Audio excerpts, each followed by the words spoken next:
ਵਾਹਿਗੁਰੂ ਜੀ ਕਾ ਖਾਲਸਾ ਵਾਹਿਗੁਰੂ ਜੀ ਕੀ ਫਤਿਹ। ਮਾਣ ਮੰਗੋ ਆਣ ਮੰਗੋ ਧਨ ਲక్ష్ਮੀ ਸੁਤ ਦੇ। ऐसा देखा गया ताण ते माण दोवें इकट्ठे रहिंदे। निताणा मनुख निमाणा होंदा, निताणी कौम निमाणी होंदी, निताणा देश निमाणा होंदा, उसदी कोई वैल्यू नहीं होंदी। कुछ ते कमजोर नूं कहंदे ने मौत ही है। कमजोर मनुख जींदी जागदी एक लाश है, बस कुछ नहीं। धन गुरु अर्जन देव जी महाराज का यह बोल है, हे प्रभु निताणे होके नहीं जीवना, निमाणे होके नहीं जीवना।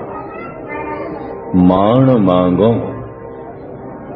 ताण मांगो धन लक्ष्मी सुत दे।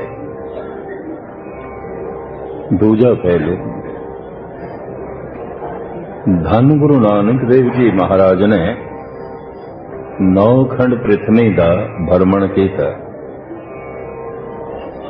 समुचा रशिया, ये छोटे छोटे मुल्क तुर्कमेनिस्तान, उज्बेकिस्तान, ताजिकिस्तान, रशिया, फिर अफगानिस्तान, ईरान, फिर सारा अरब, बर्मा, चाइना, लंका, सिक्किम, भूटान, सारा भारत, ये धन गुरु नानक देव जी महाराज का भ्रमण है। इतिहासकारां दे कथन अनुसार 82,000 मील की यात्रा सतगुरु ने पैदल की थी। बस रुखा तले किधरे रात कटनी है, किधरे महलों दे सोना मिल गया, किधरे डगर ते रात कटी। नाल सी महान कीर्तनियां मर्दाना। कुछ लोगों ने मजाक भरियां साखियां उस महापुरुष नाल जोड़ियां ने। मैं समझदा एक परम संत दी ये तौहीन है। असी कहते हैं मर्दाना जगह जगह बुख की गल करदा है। जन्म साखी नूं पढ़ीए 4 दिन ते ओ नाल चलदा रहा, पानी पी के गुजारा करदा रहा। जब 5वें दिन धन गुरु नानक कहंदे ने कीर्तन सुना, तो वह कह देंदा है, बाबा या ते मेरा भी आधार नाम बना या फिर भोजन दे, तां ये रवाब वजेगी, वरना नहीं। 4 दिन भुखा रह के ते कोई देखे, पर 3 दिन भुखा रह के भी वह कीर्तन सुनांदा रहा। रुखा तले रात कट के भी वह कीर्तन सुनांदा रहा। पैदल चल के भी वो कीर्तन सुनांदा रहा। अज ते हर तरह दियां सहूलतां होंदियां होइयां भी कीर्तनियां कोल कीर्तन नहीं रह गए।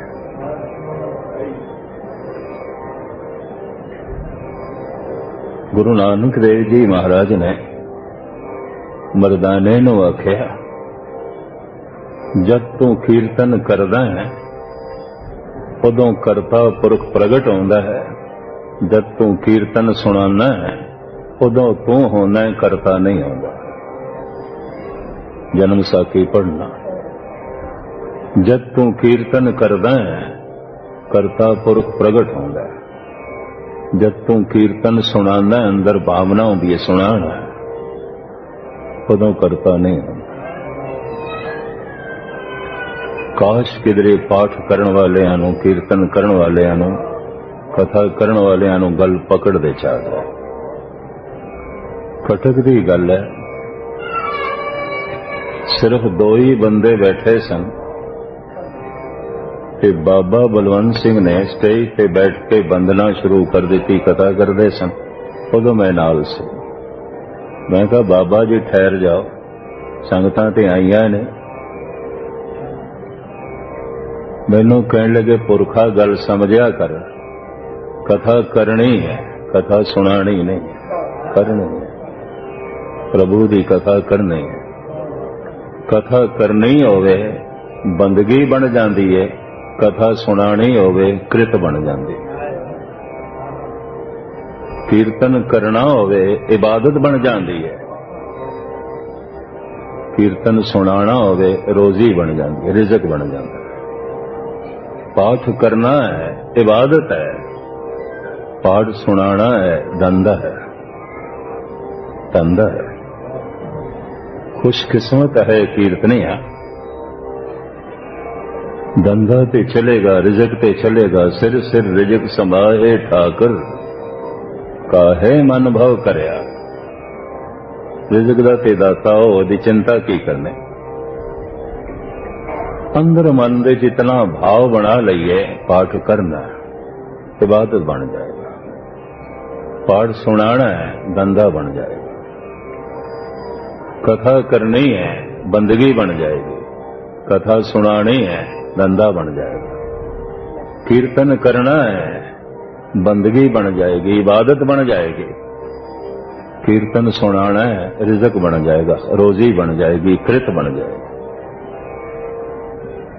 मरदाने नूं साफ कह दिता सी गुरु नानक, जद तू कीर्तन करदा है करता प्रगट होंदा है, जद तू सुनाना है उदों तू ही होना है, करता नहीं होंदा। उदों ते मैनू ये जन्म साखी दे बोल समझ च नहीं आए सन। ते उदों बाबा बलवंत सिंह दी गल भी समझ च नहीं आई सी। पुरखा मैनू अज कथा करनी है, करन दे, सुनानी नहीं है। तू भी नहीं सुननी ते ना सुन, चला जा। क्योंकि मैं कह दिता सी दो ही ते बंदे बैठे ने। थोड़े जिहे अभ्यासी लोगों की पकड़ दी जरूर आवेगी गल। खुशकिस्मत है कीर्तनिया, रिजक ते नाल चलेगा, और उदा रिजक ऐसा है उहदे नाल बंदगी जुड़ी हुई है, इबादत जुड़ी हुई है। बहुत बड़ा खुशकिस्मत है। और खुशकिस्मती ना समझदा कोई कोई है। नौखंड पृथ्वी का गुरु नानक ने भ्रमण किया, और भाई साहब कहते ने चलिया सोधन धरत लुकाई। धरती दे लोकां नूं सोधन वास्ते, शुद्ध करने वास्ते, पावन पवित्र करने वास्ते, मनां दी मैल नूं धोण वास्ते चल पे। नौखंड पृथ्वी की जिम्मेवारी गुरु नानक कोल है कि हुण मैं फिर अर्ज करां, निमाणा ते निताणा मनुख कदी किसी नूं कुछ दे नहीं सकता। एक दफा मैं फिर दोहरावां, निताणा मनुख निमाणा हुंदा है, निताणी कौम निमाणी हुंदी है, निताणा देश निमाणा हुंदा है, निताणे मनुख नूं हर कोई दबा लैंदा है, निताणे देश दे उत्ते हर कोई कब्जा कर लैंदा है, निताणी कौम नूं हर कोई दबा लैंदा है। फिर ताण ते माण इकट्ठा ही रहिंदा। अगर किसी मनुख दा कोई माण है तो ताण जरूर है, बिना ताण दे माण नहीं आउंदा। दोवें इकट्ठे रहिंदे, चोली दामन दा साथ है। ताण है तो माण भी होएगा। अगर किसी को बहुत बड़ा मान है, सन्मान है, तो वेखना पेगा इहदे कोल ताण की है। विद्वाना ने इस तरह ताण मान का जो जिक्र किया मैं तुहाडे सामने रखा। दुनियावी तौर पर, बैरूनी तौर पर ਉਹ ਸਭ ਤੋਂ ਵੱਡਾ ਤਾਣ ਮੰਨਦੇ ਨੇ ਧਨ। ਧਨ ਇੱਕ ਸ਼ਕਤੀ ਹੈ, ਤਾਣ ਹੈ। अगर ये चोटी का धनवान है तो ताण पे है, मान होएगा ना, होएगा। क्योंकि धन एक खुद शक्ति है कि जब शक्ति है तो वड्याई होवेगी। को ना वड़ा माया वड्याई।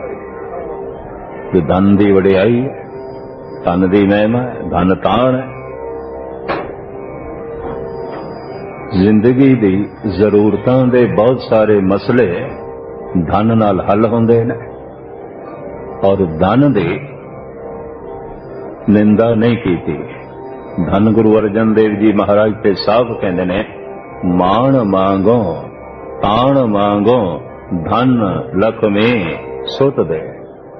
हे प्रभु, निर्धन होके नहीं जीवना, निताणे होके नहीं जीवना, निमाणे होके नहीं जीवना, बे औलादे होके भी नहीं जाना, सुत दे। पुत भी चाहिए। ये गुरु अर्जन देव जी का वाक है। मान मांगो ताण मांगो धन लक्ष्मी सुत दे। प्रथम ताण धन दा है। बाहरली दुनिया मनुख की कुछ जिंदगी बाहर भी पई है कि बाहर की जिंदगी धन तो बिना नहीं सवरती, नहीं सवरती। धन एक बहुत वड्डी शक्ति है, ताण है। इस वास्ते मान नाल होवेगा।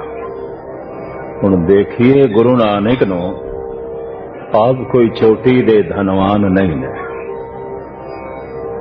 मैं ते जब जन्म साखी पढ़दा, सतगुरां ने रबाब लैनी सी ते रबाब सी 2 रुपए दी। सतगुर कोल 2 रुपए नहीं सन ते पिता पटवारी ने देने नहीं, ये भी सतगुर नूं पता सी, पता सी।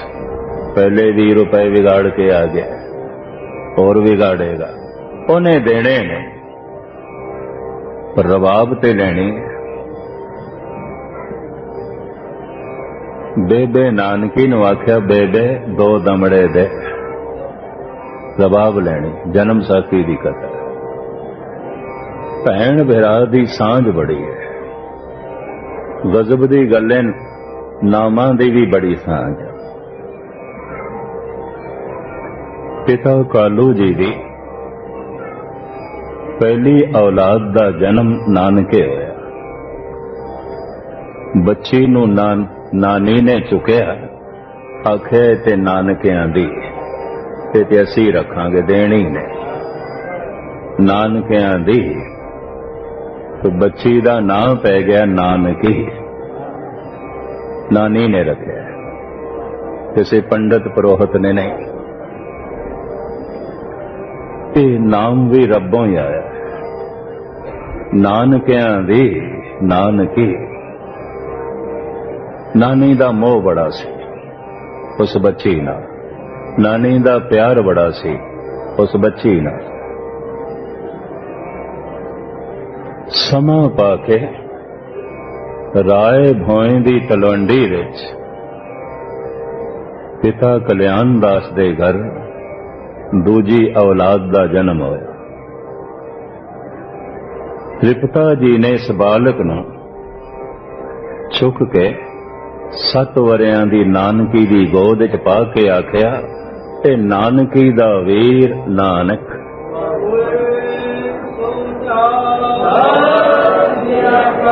एक नाम नानी ने रखे है, एक नाम मां ने रखे है। नानक नानकी नामां दी बड़ी शान। निर्मलियां साधुआं ने नानक दे अर्थ कीते ने। नानक नूं 2 शब्दां जोड़दे, ना अनक। ये 2 शब्दां दा एक शब्द है। जैसे इस तरह की शैली जयदेव दे एक शब्द विच मिलदी है, परमाद पुरख मनो पिमंसत आदि भाव रतन। शब्द है परम आद, पैड़ा विचों कढ़ दिता है जयदेव ने परमाद, लफ्ज़ परम आद है। संस्कृत की शैली है। ਉਹਦੇ 'ਚ ਇਸ ਤਰ੍ਹਾਂ ਕਹਿ ਕੀਤਾ ਜਾਂਦਾ ਹੈ, ਦੋ ਤਿੰਨ ਸ਼ਬਦਾਂ ਨੂੰ ਇੱਕੋ ਹੀ ਸ਼ਬਦ ਦੇ 'ਚ ਬਿਆਨ ਕਰਨਾ। ਪਰਮਾਦ ਪੁਰਖ ਮਨੋ ਉਪਮੰਗ, ਇਹ ਸ਼ਬਦ ਵੀ ਇਸ ਤਰ੍ਹਾਂ ਮਨੋ ਉਪਮੰਗ, ਇਹਦੇ 'ਚ ਵੀ ਐੜਾ ਕੱਢ ਦਿੱਤਾ ਗਿਆ, ਮਨੋ ਉਪਮੰਗ, ਦੋ ਸ਼ਬਦਾਂ ਦਾ ਇੱਕ ਸ਼ਬਦ ਕੀਤਾ ਗਿਆ। ਪਰਮਾਦ ਪੁਰਖ ਮਨੋ ਉਪਮੰਗ ਸਤ ਆਦਿ ਭਾਵ ਰਤਨ, ਪਰ ਮਦ ਭੂਤਨ ਪਰ ਕ੍ਰਿਤ ਪਰਨ ਜਦ ਚਿੰਤ ਸਰਬ ਗਗਨ, ਇਹ ਸ਼ਬਦ ਵੀ ਇਸ ਤਰ੍ਹਾਂ ਪਰਮ ਅਦਭੁਤੰ, ਇਹਦੇ 'ਚ ਵੀ ਐੜਾ ਕੱਢ ਦਿੱਤਾ ਗਿਆ। ਇਹ ਵੀ ਦੋ ਸ਼ਬਦਾਂ ਦਾ ਇੱਕ ਸ਼ਬਦ ਬਣਾ ਦਿੱਤਾ ਗਿਆ, ਪਰਮ ਅਦਭੁਤੰ, ਉਂਝ ਹੈ ਪਰਮ ਅਦਭੁਤੰ, ਦੋ ਸ਼ਬਦ ਨੇ, ਐੜਾ ਕੱਢ ਕੇ ਇੱਕ ਸ਼ਬਦ, ਲੇਕਿਨ ਅਰਥ ਦੋ ਨੇ, ਪਰਮ ਅਦਭੁਤ, ਪਰਮ ਅਦਭੁਤੰ। ਵਿਦਵਾਨ ਨਿਰਮਲੇ ਕਹਿੰਦੇ ਨੇ ਇਹਦੇ 'ਚ ਐੜਾ ਕੱਢ ਕੇ ਨਾ ਅਨੇਕ ਨੂੰ ਨਾਨਕ, ਨਾ ਅਨੇਕ, ਜਿਹਦੇ 'ਚ ਅਨੇਕਤਾ ਨਹੀਂ ਹੈ, ਜੋ ਇੱਕ ਨੂੰ ਵੇਖਦਾ ਹੈ, ਇੱਕ ਨੂੰ ਬੋਲਦਾ ਹੈ, ਇੱਕ ਨਾਲ ਜੁੜਿਆ ਹੋਇਆ ਹੈ, ਇੱਕ ਨਾਲ ਜੋੜਦਾ ਹੈ, ਜਿਹਦੀ ਸਾਰੀ ਸੋਚਣੀ ਇੱਕ ਦੀ ਪਰਿਕਰਮਾ ਕਰਦੀ ਹੈ, ਦੁਐਤ ਦੀ ਕਰਦੀ ਨਹੀਂ,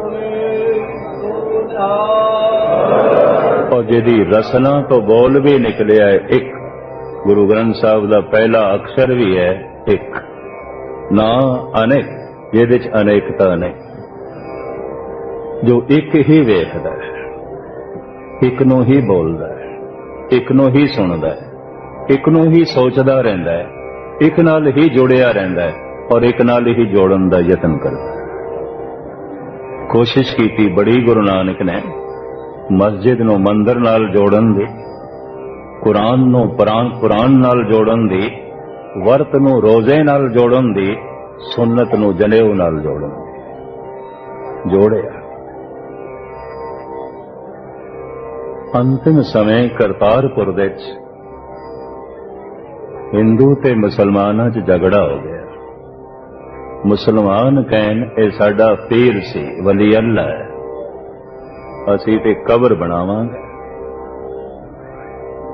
ਹਿੰਦੂ ਕਹਿਣ ਲੱਗੇ ਕਿਸ ਤਰ੍ਹਾਂ ਹੋ ਸਕਦਾ ਹੈ, ਤ੍ਰਿਪਤਾ ਦੀ ਕੁੱਖ ਤੋਂ ਜਨਮ ਲਿਆ ਹੈ, ਪਿਤਾ ਕਲਿਆਣ ਦਾਸ ਹੈ, ਬੇਦੀਆਂ ਦੇ ਘਰ ਦੇ 'ਚ ਪੈਦਾ ਹੋਏ ਨੇ ਤੇ ਬੇਦੀ ਕੁਲਭੂਸ਼ਣ ਨੇ, ਇਹ ਕਿਸ ਤਰ੍ਹਾਂ ਹੋ ਸਕਦਾ ਹੈ, ਅਸੀਂ ਦਾਸ ਸੰਸਕਾਰ ਕਰਾਂਗੇ। ਝਗੜਾ ਤਕਰਾਰ ਇਤਨੀ ਵੱਧ ਗਈ ਕਿ ਤਕਰਾਰ ਹਥਿਆਰ ਤੱਕ ਪਹੁੰਚ ਗਈ। ਸਿਆਣਾ ਮਨੁੱਖ ਵਿਚਾਰ ਜਦ ਤਕਰਾਰ ਬਣ ਜਾਏ ਇੱਕ ਪਾਸੇ ਹੋ ਜਾਂਦਾ ਹੈ, ਲੇਕਿਨ ਮੂੜ ਲੋਕ ਵਿਚਾਰ ਨੂੰ ਤਕਰਾਰ ਬਣਾ ਦਿੰਦੇ ਨੇ ਤੇ ਤਕਰਾਰ ਨੂੰ ਹਥਿਆਰ ਤੱਕ ਪਹੁੰਚਾ ਦਿੰਦੇ ਨੇ। ਲਾਠੀਆਂ ਚੁੱਕ ਲਈਆਂ, ਸ਼ਸਤਰ ਚੁੱਕ ਲੈ, ਕੋਈ ਸਿਆਣਾ ਆਇਆ ਕਹਿੰਦਾ ਜਿਹਦੀ ਖਾਤਰ ਵਿਚਾਰ ਕਰਦਿਆਂ ਕਰਦਿਆਂ, ਤਕਰਾਰ ਕਰਦਿਆਂ ਕਰਦਿਆਂ ਤੁਸੀਂ ਹਥਿਆਰ ਚੁੱਕ ਲਏ ਨੇ, ਵੇਖੋ ਤੇ ਸਹੀ ਪਹਿਲੇ ਚੱਦਰ ਦੇ ਥੱਲੇ ਤੇ ਵੇਖੋ, ਚੱਦਰ ਚੁੱਕੀ, ਥੱਲੇ ਦੋ ਗੁਲਾਬ ਦੇ ਫੁੱਲ, ਕੁਛ ਵੀ ਨਹੀਂ, ਕੁਛ ਵੀ। ਇਸ਼ਾਰਾ ਕਰ ਗਏ ਗੁਰੂ ਨਾਨਕ, ਮੈਂ ਤੇ ਇੱਕ ਮਹਿਕ ਸੀ, ਮੈਂ ਆਕਾਰ ਨਹੀਂ ਸੀ, ਮੈਂ ਤੇ ਇੱਕ ਜੋਤ ਸੀ, ਸਰੀਰ ਨਹੀਂ ਸੀ। ਇਹ ਫੁੱਲ ਪਏ ਨੇ, ਮਹਿਕ ਤੇ ਚਲੀ ਗਈ, ਤੇ ਜੋ ਮਹਿਕ ਲੱਭਣੀ ਹੈ, ਪਤਾ ਹੈ ਕਵੀ ਸੰਤੋਖ ਸਿੰਘ ਜੀ ਨੇ ਕੀ ਲਿਖਿਆ, ਬਾਬਾ ਮੜੀ ਨਾ ਗੌਰ ਗੁਰੂ ਅੰਗਦ ਕੇ ਹੀ ਹੈ ਮਾਂ, ਉਨ ਸਤ ਸੰਗਤ ਔਰ ਨਿਸ ਦਿਨ ਬਸਬੋ ਮੈਂ ਕਰੂੰ। ਕਿ ਮਹਿਕ ਚਲੀ ਗਈ ਹੈ ਗੁਰੂ ਅੰਗਦ ਦੇਵ ਜੀ ਦੇ ਹਿਰਦੇ 'ਚ, ਸੰਗਤ ਦੇ 'ਚ, ਸ਼ਬਦ ਦੇ 'ਚ, ਲੱਭਣਾ ਤੇ ਉੱਥੇ ਲੱਭੋ। ਬਾਬਾ ਮੜੀਆਂ 'ਚ ਕੋਈ ਨਹੀਂ, ਕਬਰਾਂ 'ਚ ਕੋਈ ਨਹੀਂ, ਬਾਬਾ ਮੜੀ ਨਾ ਗੌਰ। ਹਥਿਆਰ ਤੇ ਝੁਕ ਗਏ, लेकिन विचार चल रही है, तकरार ते ठंडी पै गई, पर विचार ते चल रही है। इन्हां विचारवाना ने की कीता, आखे इंज करदे आ, नानक नूं वंडना ते बड़ा औखा सी, नहीं वंड सके, महक सी, चली गई। गुरु अंगद देव जी दे हिरदे गुरु नानक दी चद्दर नूं वंडदे आ, ਚੱਦਰ ਦੇ ਦੋ ਟੁਕੜੇ ਕੀਤੇ। ਜਿਸ ਜਗ੍ਹਾ ਕਰਤਾਰਪੁਰ ਦੇ ਚੱਦਰ ਦੇ ਦੋ ਟੁਕੜੇ ਕੀਤੇ, ਉਸੇ ਹੀ ਥਾਂ ਤੋਂ ਦੇਸ਼ ਦੇ ਵੀ ਦੋ ਟੁਕੜੇ ਹੋਏ। ਰਾਵੀ ਦਾ ਪਰਲਾ ਹਿੱਸਾ ਪਾਕਿਸਤਾਨ, ਉਰਲਾ ਹਿੱਸਾ ਹਿੰਦੁਸਤਾਨ।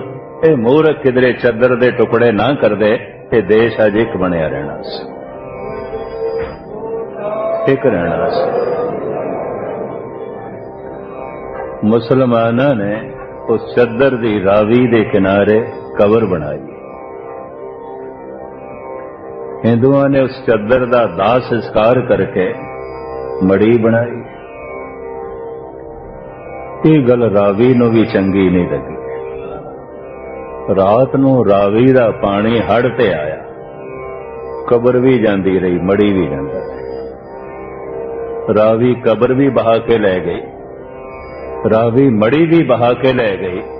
ਫਿਰ ਕਹਿਣਾ ਪੈਂਦਾ, ਬਾਬਾ ਮੜੀ ਨਾ ਗੋਰ, ਗੁਰੂ ਅੰਗਦ ਕੇ ਹੀਏ ਮਾਏ, ਉਨ ਸਤ ਸੰਗਤ ਔਰ ਨਿਸ ਦਿਨ ਬਸਬੋ ਮੈਂ ਕਰੋ। ਜਗਤ ਨੂੰ ਕੁਝ ਦੇਣਾ ਹੈ, ਕੁਝ ਕਰਨਾ ਹੈ, ਵੱਡੇ ਕੰਮ ਕਰਨੇ, ਕੁਝ ਤੇ ਹੋਣਾ ਚਾਹੀਦਾ। ਪ੍ਰਥਮ ਸ਼ਕਤੀ ਮੰਨਦੇ ਨੇ ਧਨ ਦੀ। ਗੁਰੂ ਨਾਨਕ ਕੋਈ ਚੋਟੀ ਦੇ ਧਨਵਾਨ ਨਹੀਂ, ਇੱਕ ਪਟਵਾਰੀ ਦੇ ਸਾਹਿਬਜ਼ਾਦੇ ਨੇ। ਔਰ ਉਹ ਪਟਵਾਰੀ ਜੋ ਹੁਣ ਪੈਸਿਆਂ ਦੇ ਮਾਮਲੇ ਤੇ ਆਪਣੇ ਪੁੱਤਰ ਤੇ ਭਰੋਸਾ ਨਹੀਂ ਕਰਦਾ। ਕੋਈ ਪਹਿਲੇ ਉਜਾੜ ਆਇਆ 20 ਰੁਪਏ, ਤੇ 20 ਰੁਪਏ ਬੜੀ ਸੰਪਤੀ ਗਿਣੀ ਜਾਂਦੀ ਸੀ ਉਸ ਜ਼ਮਾਨੇ। ਤੋ ਬਾਬੇ ਕੋਲ ਧਨ ਦਾ ਤਾਣ ਨਹੀਂ ਹੈ। ਦੂਜਾ ਤਾਣ ਹੁੰਦਾ ਸਤਾ ਦਾ, ਕੁਰਸੀ ਦਾ। ਇਹ ਤੇ ਕੁਛ ਵੀ ਨਹੀਂ, ਪਰ ਹੁਕਮਰਾਨ ਹੈ, ਕੁਰਸੀ ਮਿਲੀ ਹੈ, ਸਤਾ ਮਿਲੀ ਹੈ। तो सता एक बहुत वड्डा ताण है, शक्ति है, मानते होवे। बाबा जी कोई जागीरदार नहीं, किसी स्टेट दे मालिक नहीं, किसी मुल्क दे बादशाह नहीं ने। सता दा ताण गुरु नानक कोल नहीं है। तीसरा ताण मनदे ने तन दा। जनाब चित्रकार शोभा सिंह ने जो गुरु नानक की तस्वीर बनाई है, कवि संतोख सिंह की लिखत नाल मेल बिल्कुल नहीं खाती। और सिंह साहब ज्ञानी चेत सिंह कहते सने गलत तस्वीर बनाई है। मदरा जिहा शरीर गुरु नानक दा, पतला दुबला जिहा शरीर, जिहड़ा रोज 10-20 मील पैदल चलदा होवे, इन्ना भारी भरकम शरीर हो ही नहीं सकता। मदरा जिहा शरीर सी, पतला दुबला शरीर सी, पैमत बनते सन, उपर छोला पहनते सन, विंगी टेढ़ी दस्तार लपेट लेंदे सन किसानां दी। यही कुछ कवि संतोख सिंह जी ने लिखे। ये जिहड़ी तस्वीर असीं देखदे हां, ये शोभा सिंह दी कल्पना है, ये चित्रकारां दी कल्पना है। शरीर बाबा जी दा मदरा, पतला दुबला, क्योंकि भरमण बड़ा, हर वक्त चलना ते नाम दे आसरे ते तन नूं चलाई जाना। 4-4 दिन नहीं है अंत ना से। ब्रह्म ज्ञानी का भोजन ज्ञान, भोजनम गोपाल कीर्तनम अलिप माया जल कमल रहते। महाराज ने पूरन पुरख का एक लक्षण लिखा है, गुरु अर्जन देव जी ने, भोजनम गोपाल कीर्तनम अलिप माया जल कमल रहते। मैनू ख्याल आया, गोपाल का कीर्तन भोजन ये किस तरह हो सकता? तन नूं ते भोजन चाहिए, पर भोजनं गोपाल कीर्तनं। आप दी ज्ञात लई अर्ज करा, खुशी अपने आप विच ऐसी शक्ति है, तन नूं कमजोर नहीं होण देंदी, निताना नहीं होण देंदी। बहुत कुछ मनुख खांदा है, पौष्टिक ग़िज़ा खावे, कुछ ते खावे, पर अंदर चिंता है ते गम है। ये थोथा ते खोखा होवे, कुछ भी नहीं। इनू गुरु अर्जन देव जी महाराज इस तरह बयान करते हैं, अजा भुगंते कंद मूलंग बसंते समीप के हरे। संस्कृति श्लोक। अजा कहते ने बकरे नूं। अजा भुगंते कंद मूलं, बकरे नूं चंगे चंगे कंद मूल चंगे पदार्थ रज के खिला दईए ते फिर बन दईए शेर दे कोल। अजा भुगंते कंद मूलं बसंते समीप के हरे, फिर बन दईए केहर शेर दे कोल।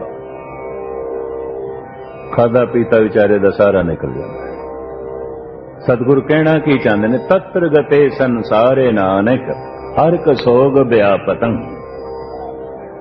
खांदा है पींदा है खुशियां माणदा है मनुख, अंदर सोग बनिया ही रहिंदा है, चिंता बनी रहिंदी है कि खुशी चली ना जाए, ये सुख चला ना जाए, ये जीवन चला ना जाए, ये जवानी चली ना जाए, तो चिंता बनी रहिंदी।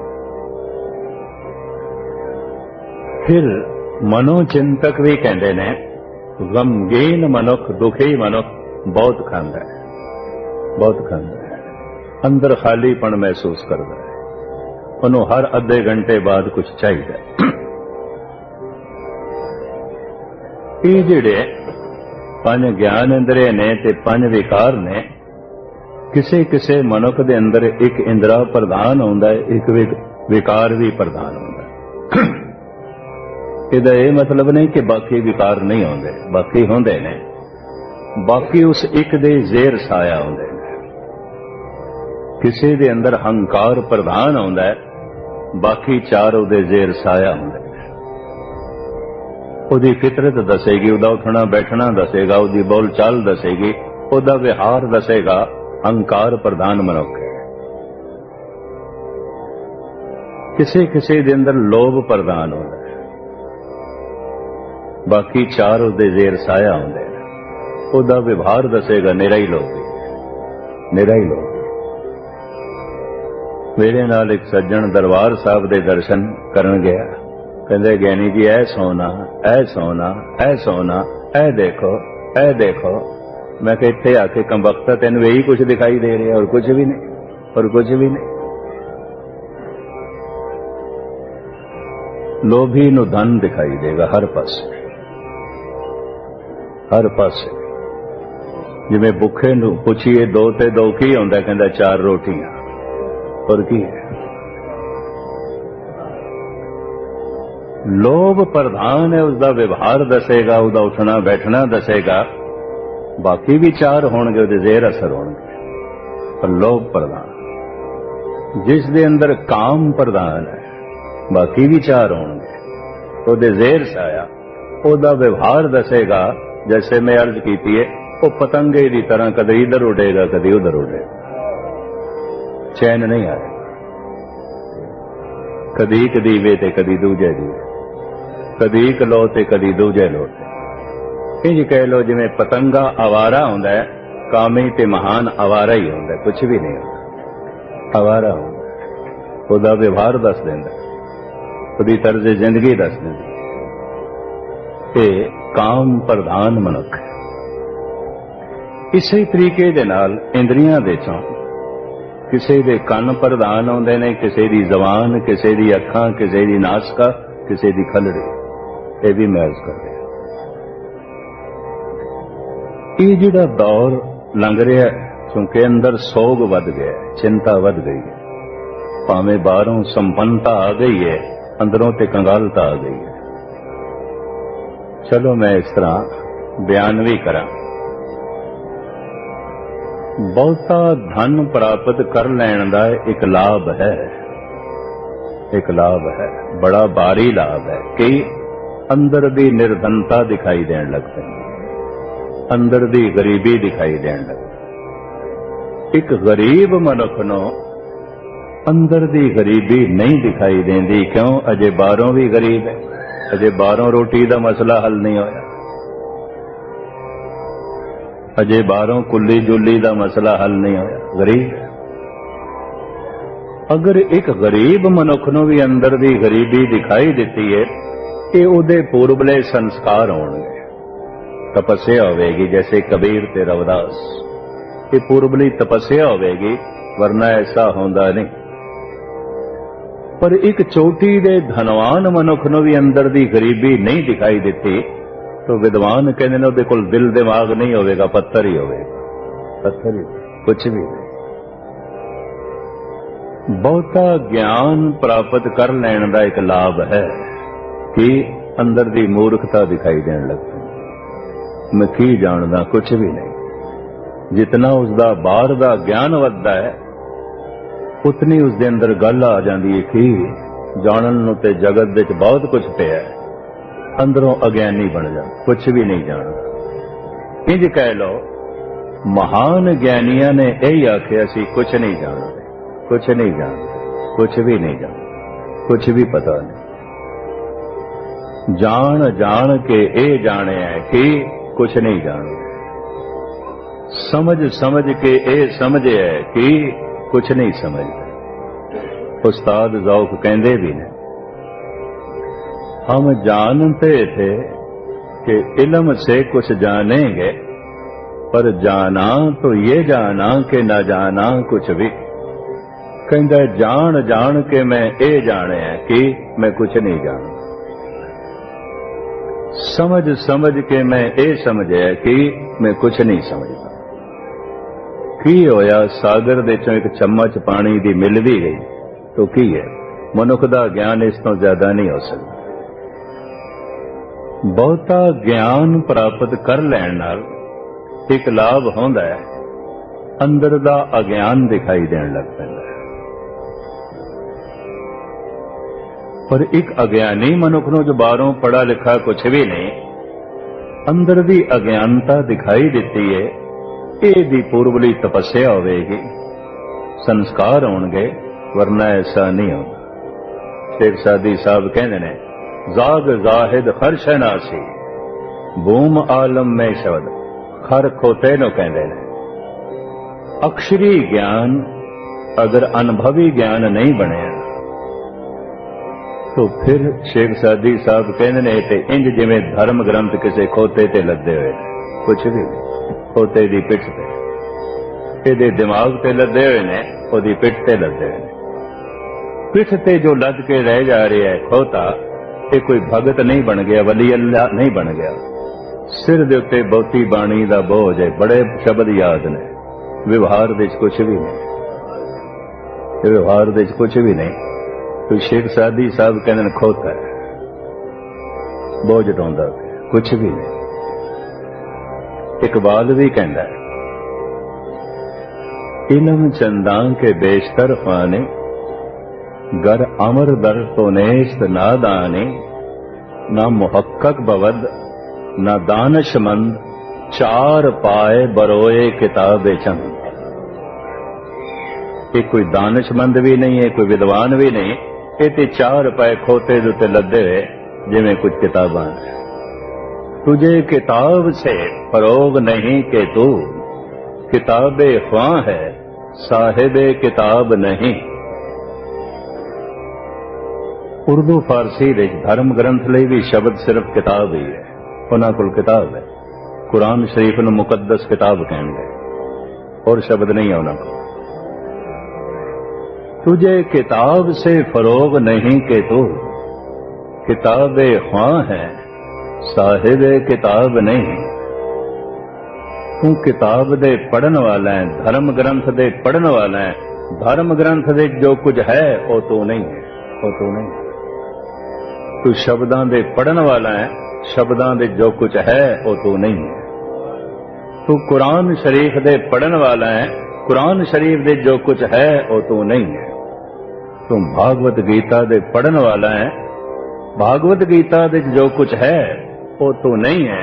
तेरा व्यवहार ही भागवत गीता ते पूरा नहीं उतरता, तेरी तर्ज जिंदगी ही बाणी ते पूरी नहीं उतरती।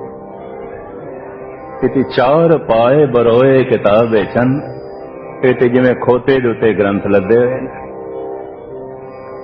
बहुता ज्ञान हासिल कर लैण दा एक लाभ है, अंदर दी अज्ञानता दिखाई देने लगती। एक अज्ञानी मनुख नूं, अनपढ़ मनुख नूं भी जे अंदर दी अनपढ़ता दिखाई देती है, इहदे पूर्वली तपस्या होवेगी, संस्कार होंगे।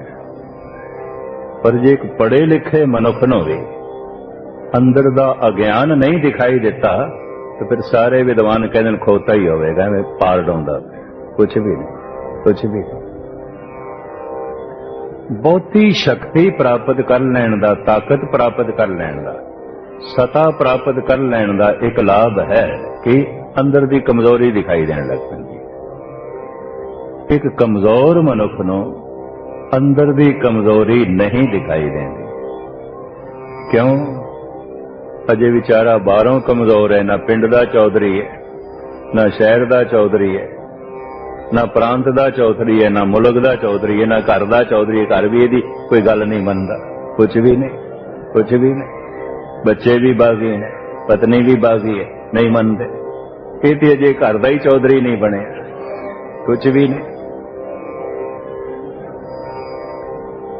एक कमजोर मनुख नूं अंदर दी कमजोरी नहीं दिखाई देती। क्यों? अजे बाहरों कमजोर है।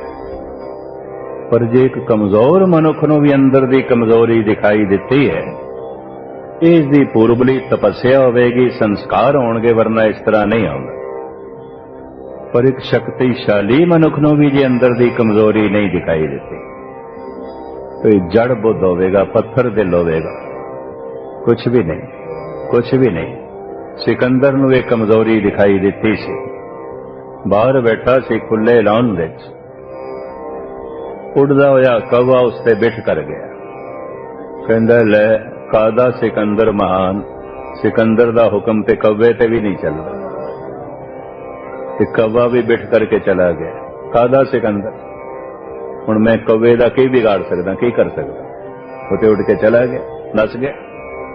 सिकंदर दे कपड़ियां नूं खराब करके, सिकंदर ते बिठ करके, सिकंदर ते हुक्म ते कौवे ते भी नहीं चलदा। मरदियां होया भी उसने किया की सिकंदर जिहदा हुक्म मौत ते नहीं चलदा, समय ते नहीं चलदा, काल ते नहीं चलदा। एक शक्तिशाली मनुख नूं अंदर दी कमजोरी दिखाई देण लग पैंदी। एक कमजोर मनुख नूं अंदर दी कमजोरी नहीं दिखाई देंदी। क्यों? अजे बाहरों कमजोर है। पर जे एक कमजोर मनुख नूं भी अंदर दी कमजोरी दिखाई दिती है, ਇਹਦੀ पूर्वली तपस्या होगी, संस्कार होणगे, वरना इस तरह होंदा नहीं है। तो मैं अर्ज करा, बाबा कोई सत्ताधारी नहीं है, किसी स्टेट दे मालिक नहीं है, हुक्मरान नहीं है। बाबा जी कोई चोटी दे धनवान भी नहीं है, ये भी मैं अर्ज कर दें। तीसरी शक्ति होंदी है तन दी, तो बाबा जी शरीर करके कोई पहलवान भी नहीं है, यह भी मैं अर्ज कर दें। कोई भारी भरकम शरीर होवे पहलवाना वर्गा, इस तरह की कोई गल नहीं। मैं देखा पहलवाना दे भी जलूस निकलते हैं, उन्हां दे भी चेले आउंदे ने। हर मुल्क दे उन्हां नूं बड़े बड़े लकब मिलते हैं। साडे देश कईयां नूं मिले भारत केसरी पहलवान। मैं कहा है कि इहदे कोल कुछ नहीं, सिर्फ तन की शक्ति है। और दार्शनिक मनोचिंतक ते ऐसा कहते हैं, जिहदा सारा समा तन नूं शक्तिशाली बनाने विच लग जाता है। पौष्टिक गिज़ा खाणियां, फिर एक्सरसाइज करनी, वर्जिश करनी, बहुती शरीर नूं सुडोल बनाना, ताकतवर बनाना, ऐसा मनुख दिमागी तौर पर कमजोर रह जाता है। 99% जिहड़े पहलवान आउंदे ने महामूड़ आउंदे ने। किधरे मैं इसकी व्याख्या सीसगंज साहब कर रहा सी, चंगी तरह याद है, ज्ञानी हेम सिंह हसन लग पैन। वो पहलवान मेरे कमरे च आ गया, कहंदा ज्ञानी जी तुसी पहलवान नूं मूर्ख कहंदे, डोले मैनू दिखाण लग पिया। मैं कहा साफ ही दिखाई देंदा कि हुण डोले मेरे सामने फड़कांदा, मैं की कर सकदा? ते तू मेरे नाल लड़ना चाहता, मैं किथे लड़ सकदा तेरे नाल? हुणे मूर्खता नहीं ते होर की है? छोटी जिहा गल ते पहलवान आपे तो बाहर हो जाएगा, अकल ते हुंदी नहीं होंदी। सारा समा तन दी शक्ति बनाने दे उसदा लग जाता है। तो मैं अर्ज करा, बाबा जी कोई पहलवान भी नहीं। मैं फिर अर्ज करा, दुबला पतला शरीर, मदरा शरीर है, तहमत बनी हुई, लंबा चोला पहने, दस्तार लपेटी, चलिया सोदन भरत लुकाई। बाबा जी कोई हुक्मरान नहीं ने, बाबा जी कोई चोटी दे धनवान नहीं ने, और बाबा जी तन करके कोई पहलवान भी नहीं है। हुण मैं होर भी अर्ज करा, पिता कल्याण दास ने गुरु नानक नूं पहले गोपाल पांदे कोल पाया भी ये बच्चा कुछ पढ़ लिख लवे, ते उन्हें ऊड़ा लिख के दिता।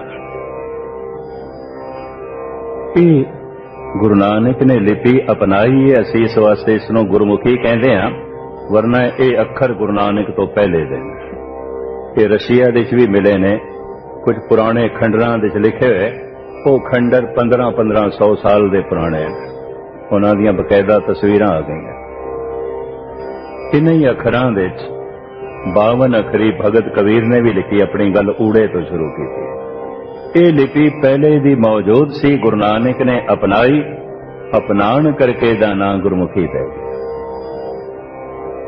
गोपाल ने ऊड़ा लिख के दिता, आख्या नानक जी पढ़ो ऊड़ा। महाराज कहने ने दे अर्थ ते दसो। गोपाल कहंदा एक दो अक्षर मिलके जद पूरा शब्द बनदा है फिर अर्थ आउंदे ने, कल्ले अक्षर दे अर्थ नहीं होंदे। तो ये कल्ला जिहड़ा ऊड़ा है बेमैनी है, हाँ बेमैनी है, तो फिर बेमैनी अक्षर मैं नहीं पढ़ना। जिन्हां अखरां दा कोई अर्थ ही नहीं, संकेतक अर्थ ते हो सकते हैं, इशारा ते हो सकता है।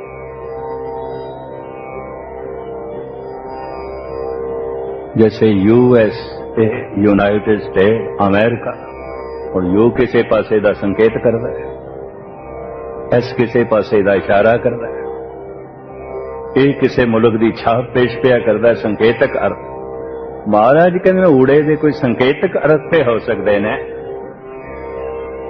गोपाल कहते ने नानक जी सिर खपाई ना करो, तुहाडे पिता ने मैनू मेरे कोल भेजिया पढ़न वास्ते, पढ़ाण वास्ते नहीं। कूड़ा पढ़ना है कि नहीं, ते सतगुरु कहते ने अर्थ दसने ने कि नहीं। अर्थ कोई नहीं, मैंने कोई नहीं, तो बेमैनी अक्षर नानक ने नहीं पढ़ना, नहीं पढ़ना। आमदे आवन पांदा जी एक एक अखर दे भी अर्थ ने। मनुख दी सारी महिमा ते अखरां ते खड़ी है। अखरी नाम अखरी साला, अखरी ज्ञान गीत गुण गा, अखरी लिखण बोलण वा, अखरां सिर संजोग वखाण। तमाम गीत संगीत बोल चाल कुछ अखरां दे जोड़ने, और की है तुसीं एक अखर नूं कहंदे ने एवें। तो उस वक्त गोपाल पांदा कहंदा दसो फिर एक एक अखर का की अर्थ है। उत्ते सतगुरु ने पट्टी लिखी है, आसा मल्ला पहला दर्ज है। एक एक अखर किहड़े पासे का इशारा करता है, बाणी बड़ी गजब दी है और बिखड़ी है। 52 अखरी कबीर दी भी है, 52 अखरी गुरु अर्जन देव जी महाराज दी आसा मल्ला पहला पट्टी लिखी गुरु नानक दी है, आसा मल्ला तीजा पट्टी लिखी गुरु अमरदास जी। अखरां दी महिमा दसी, एक एक अखर किहड़े पासे का इशारा करता है। जब सतगुरां ने पट्टी लिख के गोपाल दे अगों रखी, बांह पकड़ के गोपाल पांदा ले गया गुरु नानक नूं अपने पिता पटवारी कल्याण दास पास। हाथ जोड़ के कहंदा पटवारी जी, इस बच्चे कोलों कुछ पढ़ना होवे ते पढ़ लो। ये धुर दरगाहों पढ़िया होया, ये रब दा पढ़ाया होया है, ये जगत नूं पढ़ाण वास्ते आया है। जे थोड़ी कुछ प्रालब्ध चंगी होवे ते इहदे कोल पढ़ लो, इहदे कोल सिख लो। ये ते बड़ा कुछ जानदा है, बड़ा कुछ जानदा है। जिस ढंग दी आम दुनियावी विद्या अक्षरां दी, इस तरह दे डिग्रियां ते सतगुर ने नहीं हासिल कीतियां सन। चतुर्वेदी, त्रिवेदी, दुवेदी, खट शास्त्री, श्री 108 इस तरह दी डिग्रियां नहीं सन सतगुरु। हालांकि बेदियां दे घर दे सतगुरु आप भी इस तरह कहते, ना हो जति सती न पढ़िया, कह गए आप इस तरह की पढ़ाई नहीं पढ़ी। अनुभवी ज्ञान है, अनुभवी, बड़ा भारी। अक्षरी ज्ञान इस तरह होंदा है हौज दा पानी, ਪਿਆ ਪਿਆ ਗੰਦਾ ਹੋ ਸਕਦਾ ਹੈ, ਬਦਬੂਦਾਰ ਹੋ ਸਕਦਾ ਹੈ। ਅਨੁਭਵੀ ਗਿਆਨ ਇਸ ਤਰ੍ਹਾਂ ਹੁੰਦਾ ਹੈ, ਝਰਨੇ ਦਾ ਪਾਣੀ ਪਹਾੜਾਂ ਦਾ ਸੀਨਾ ਚੀਰ ਕੇ ਜਲ ਨਿਕਲਿਆ, ਨਿਰਮਲ ਨਿਰਮਲ ਧਾਰਾ, ਅਨੁਭਵੀ ਗਿਆਨ। ਚਲੋ ਸੁਭਾਵਕ ਗੱਲ ਆ ਗਈ ਹੈ ਤਾਂ ਮੈਂ ਕਹਿ ਦਿਆਂ, ਕੈਲਗਰੀ ਕੈਨੇਡਾ ਦੇ ਇੱਕ ਸ਼ਹਿਰ ਵਿੱਚ ਮੈਂ ਕਿਧਰੇ ਕਹਿ ਬੈਠਾ, ਅਕਸ਼ਰੀ ਗਿਆਨ ਇੰਝ ਆਉਂਦਾ ਜਿਵੇਂ ਗੋਦ ਲਿਆ ਬੱਚਾ, ਤੇ ਅਨੁਭਵੀ ਗਿਆਨ ਇਸ ਤਰ੍ਹਾਂ ਹੁੰਦਾ ਹੈ ਜਿਵੇਂ ਕੁੱਖ ਤੋਂ ਜਨਮਿਆ ਬੱਚਾ।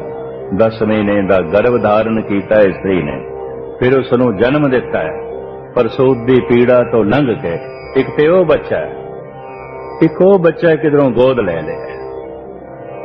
ਅਕਸ਼ਰੀ ਗਿਆਨ ਗੋਦ ਲਿਆ ਬੱਚਾ ਹੈ, ਅਨੁਭਵੀ ਗਿਆਨ ਕੁੱਖ ਤੋਂ ਜਨਮਿਆ ਬੱਚਾ ਹੈ। ਇਹ ਦੋਵੇਂ ਇੱਕ ਤਰ੍ਹਾਂ ਨਹੀਂ ਹੋ ਸਕਦੇ।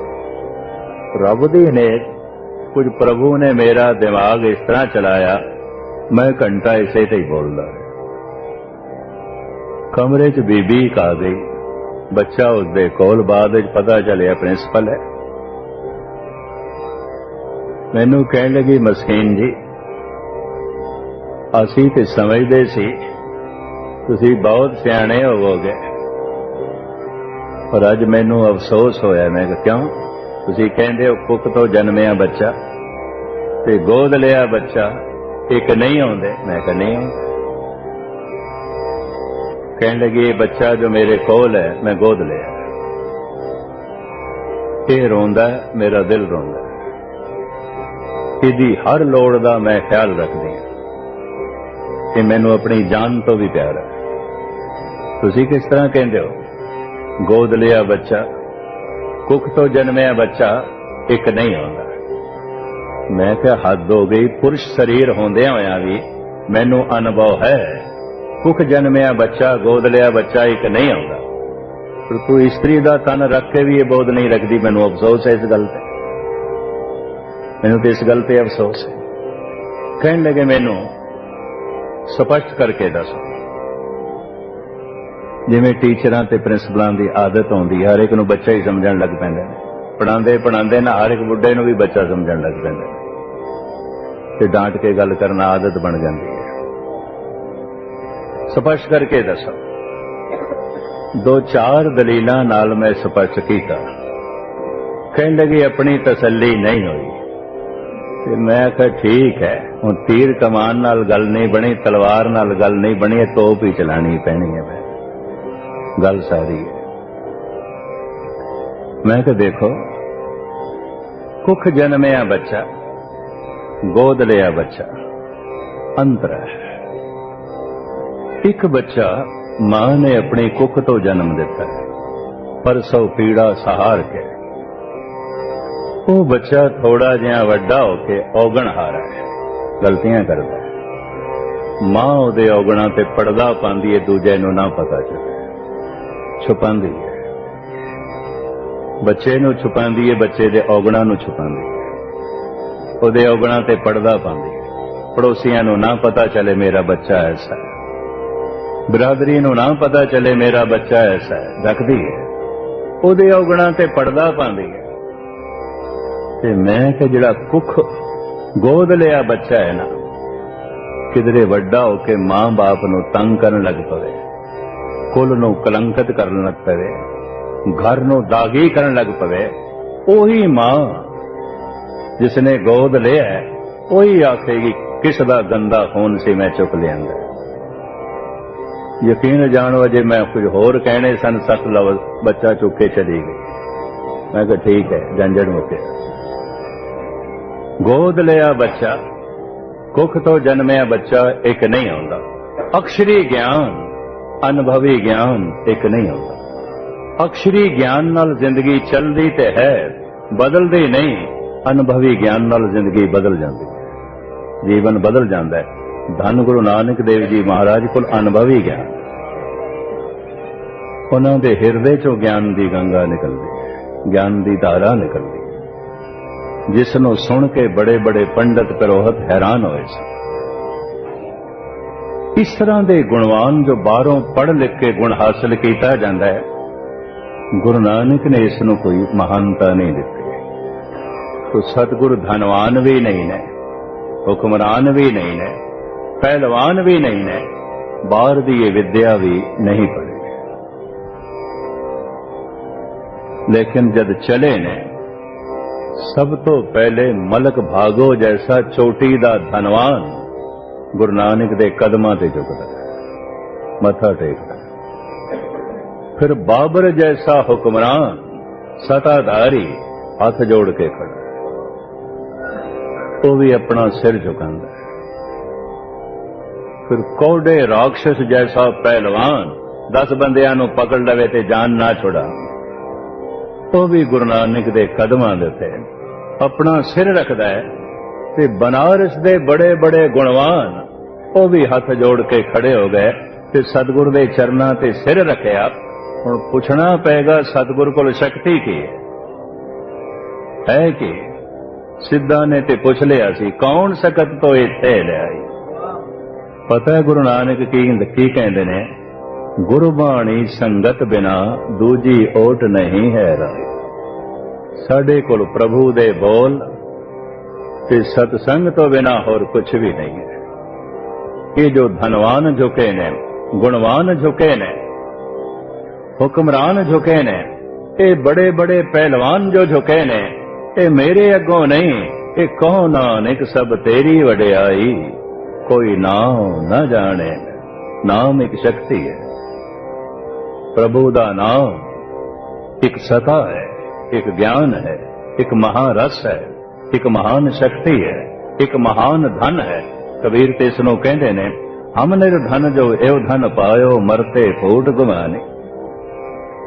इसनों फिर कवि संतोख सिंह जी ने जिस ढंग नाल बयान किया, मैं कह के समाप्ति करा। कवि संतोख सिंह जी कहंदे ने, दिग विजय हेत साज बेदी कुल केत दल, चले दल दलबे को दलन बेदारिया। बेदियां दा दल चल पिया दुष्टां दे दलां नूं दलन वास्ते। कवि संतोख सिंह, बेदियां दा दल कल्ले गुरु नानक नाल बाला मरदाना, दल ते कोई नहीं। बेदियां दा दल ते कोई नहीं, कल्ले अगर बेदी शुमार भी करो ते कल्ले बेदी सन। मरदाना ते बेदी नहीं सी, बाला ते बेदी नहीं सी, बाला ते संधू सी। और कवि संतोख सिंह इस तरह लिखते हैं, दिग विजय हेत सा बेदी कुल खेत दल, चले दल दलवे को दलन बेदारिया। ज्ञान को खड़ग धर, अगर दलां नूं बिदारण वास्ते, दुष्टां नूं बिदारण वास्ते चले ने बेदियां दा दल है कि। कवि संतोख सिंह जी कहते हैं, ज्ञान को खड़ग धर जुगत कमान कर, नाना दृष्टान लीन शलीम पधारे। कोल ज्ञान दी तलवार है कि ज्ञान असर करता है सूझवान मनुख दे, मूर्ख ते नहीं। मूर्ख दी ज्ञान तो दूर ही आउंदी है कि ज्ञान दूर तक मार नहीं करता। फिर कवि संतोख सिंह जी कहते हैं, बाबे कोल तीर कमान भी है, दूर तक मार कर। ज्ञान को खड़ग धर जुगत कमान कर, नाना दृष्टांत लेन शलीमक धारिया। पातशाह कोल जुगती दी कमान भी है, दलीलां दे तीर भी है, प्रमाणां दे तीर भी है। एक दलील नहीं काम करती, दूसरी, दूसरी नहीं तीसरी, तीसरी नहीं चौथी। ये सतगुरु कोल तीर ने, जुगती दी कमान है, वरतदे ने हर थां ते जुगती नूं और दलीलां नूं, प्रमाणां नूं। जिथे कमान भी कम ना कर सके, तीर भी कम ना करे। जहां दिद कोट तहां करामात तो पसंद, ताए के मैदान कीन मिले अर हारिया। वली कंगारी ये दलीलां प्रमाणां नाल मनण वाला नहीं सी, ये ज्ञान नाल भी मनण वाला नहीं सी। मर्दाने नूं भेजिया सी, उहनूं कह फकीर हिंदू मुसलमान नहीं आउंदे, नहीं समझ चाहिए। सतगुर ने मर्दाने नूं कहा, पत्थर चुक, इस तो बिना यह समझण वाला नहीं है। ਉਹਦਾ सारा सरोवर का पानी थले आ गया खिंच ने। उन्हें गुस्से च उपरों पत्थर सुटिया, बाबे ने हथ कीता, वो पंजा अज तक लग्या है। गुरुद्वारा पंजा साहब, दुनिया दे सारे हथ मुक जाणगे, गुरु नानक दा पंजा अमर रहेगा। और उस जगह का अपना असर है, उस जगह की अपनी जो है महिमा है। जिथे देखिया दलीलां नाल, प्रमाणां नाल, ज्ञान नाल गल नहीं बनती, कुछ करामात दिखानी पैगी तां ठीक होवे। करामात उदों कहर आउंदी है जब अपनी पूजा वास्ते कोई करामात दिखाए। करामात उदों अमृत होंदी है जब रब नाल जोड़न वास्ते कोई वरते, ईश्वर नाल जो है जोड़न वास्ते वरते, अपनी पूजा वास्ते नहीं। एक बड़ा सुंदर उदाहरण दें, जब सतगुरु सुमेर ते गए ना, तो जोगियां ने बड़ी खुणस खादी। खादी खुणस जोगी शरा, गोष्ठ करन सवे उठ आए। खुणस खादी, इन्ना ज्ञानी, इतना विचारवान है, दलीलां नाल हर एक नूं हरा देंदा। दूसरा हैरान है ते गृहस्थी सुमेर पर्वत ते चढ़ के आ गया। खादी कुर्ज जोगी शराम, गोष्ठ करन सवे उठ आई। पुछे जोगी पंगर नाथ, तुझ दुध विच क्यों कांजी पाई। इन्ना शक्तिशाली तो इतना ज्ञानी, फिर गृहस्थी क्यों बनया। दुध दे च क्यों कांजी पाई है। फिटिया चाटड़ा दुध दा, रिड़किया मक्खण हथ ना आई। बड़ा जिंदगी दा दुध ते फट गया, नाम दा मक्खण नहीं निकलेगा। सतगुरु कहने बाबा आखे नाथ जी, कदी मां को चज्जी आई। होए अतीत ग्रस्त थर, फिर उन्हों के घर मंगण जाए। जिन्हां गृहस्थियां नूं कांजी कहंदे हो, फिर उन्हां दे घर ही भिक्षा मंगण जांदे, तुहानूं शर्म नहीं आउंदी। उन्हां गृहस्थियां कोल मंगदे हो, तेरी मां को चज्जी आई। जब सारियां ने देखिया ते बड़ा ज्ञानी हर गल दे सानूं पछाड़ी जांदा है। पता है फिर सिद्धा ने जो मीटिंग की थी, सब सिद्धि मने विचारिया, किवें दर्शन एओ लेवे बाला। बाला क्यों कहते, बाला बच्चे नूं कहंदे ने। वो कोई 1000 साल की उम्र का सी, प्राणायाम करके अपनी उम्रां वधाईआं होईआं सन। कोई 500 साल का, कोई 800 साल का, बड़े बड़े सिद्ध। ते उन्हां दे सामने भी 22 साल का बालक ते बच्चा ही सी, और की सी। सब सिद्धि मने विचारिया, किवें दर्शन एओ लेवे बाला। ऐसा जोगी कली माए, हमरे पंथ करे उजियाला। जे ये किधरे जोगी बन जाए, साडे काबू आ जाए, ये साडे पंथ नूं चार चन लावेगा। बड़ा दलीलबाज है, बड़ियां जुगतियां ने, बड़ा ज्ञान है, गल करन दा बड़ा ढंग है, बहुत सारियां भाषावां दा ज्ञानी है। ये ते साडे पंथ नूं चार चन लावेगा। पर सारे सोचदे ने इहनूं बनाईए किवें जोगी, किवें प्रभाव पाईए। सारियां ने विचार कीते, इहनूं करामात दिखाओ, कोई ऐसी करामात प्रभावित हो जाए, साडा चेला बन जाए।